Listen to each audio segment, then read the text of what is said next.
Triple R movie పాట నాటు నాటికి గోల్డెన్ గ్లోబ్ అవార్డు దక్కడంతో లెక్కే మారింది. ఇండియన్ ఫిల్మ్ ఇండస్ట్రీ మొత్తం గర్వంగా పండుగ చేసుకుంటోంది. ట్రిపుల్ ఆర్ కి బెస్ట్ ఒరిజినల్ సాంగ్ కేటగిరీలో గోల్డెన్ గ్లోబ్ దక్కడంతో సినీ లవర్స్ పండుగ చేసుకుంటున్నారు. ఇక మిగిలింది ఆస్కారే అంటున్నారు.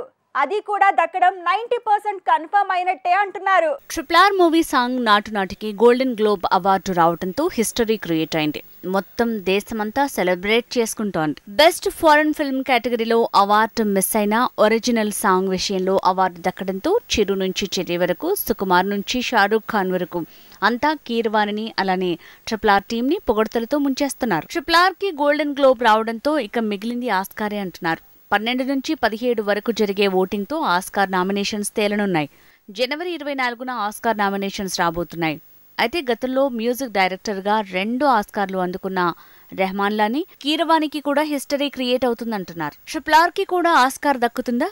ఇండియా తరపున 6 సినిమాలు బెస్ట్ ఫారెన్ ఫిల్మ్ లిస్ట్ లో ఉంటే అందులో ట్రిపుల్ ఆర్ కూడా ఉంది. ఇక ఒరిజినల్ సాంగ్, ఒరిజినల్ స్కోర్లో నామినేషన్స్ దక్కే అవకాశం ఉందంటున్నారు.